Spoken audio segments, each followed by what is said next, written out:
The Speaker of the House of Representatives, Abbas Tajuddin, has clarified reports that he condemned the Tinubu administration's borrowing during a presentation at the West Africa Association of Public Accounts Committees conference on Monday. The Speaker, who was represented by Julius Ihobere, revealed alarming statistics, noting that Nigeria's public debt to GDP ratio currently stands at around 52%, which is significantly above the statutory ceiling of 40%. He also expressed concern as Nigeria's total public debt has now soared to a staggering 149 trillion naira. While in a swift rebuttal, the Speaker's special advisor on new media clarified that while the Speaker is concerned about the country's rising debt, he does not believe all borrowing is bad. Instead, he views public debt as a potential tool for growth, provided it is managed prudently. Now, let me take Olalekan's tweet. They wrote on X, the real problem isn't public debt itself. It's the absence of accountability and transparency in how Nigeria's leaders manage public funds. Over the years, billions have been borrowed, from the $3.4 billion IMF loan during COVID-19 to billions from the World Bank and China Exim Bank for power, rail, and road projects. Yet, ordinary Nigerians are asking, where are the lights? Where are the jobs? Where are the impact on daily life?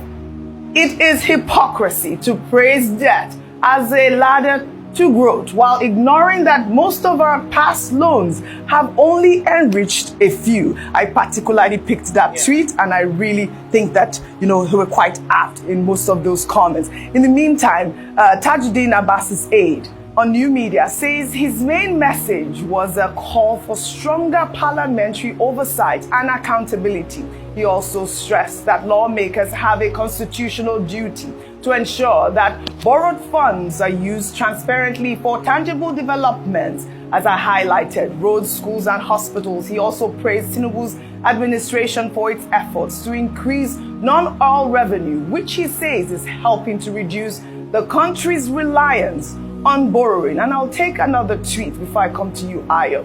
Tolu wrote on X, borrowing is not the real issue. Every nation borrows, which is a fact.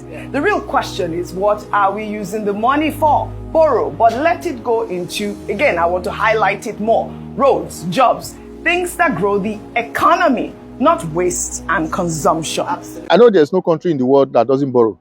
If we borrow, that is not an issue.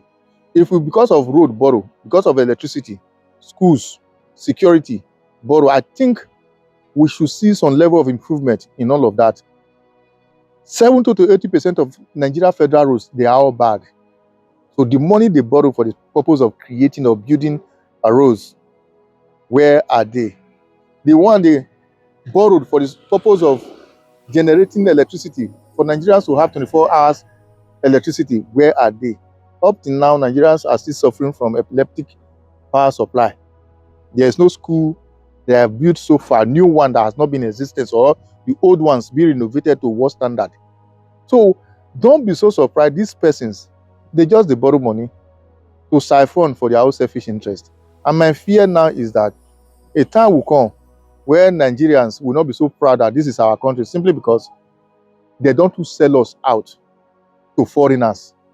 Nigeria as a nation, don't you think we have the natural resources enough to fund whatever project we tend to execute in Nigeria?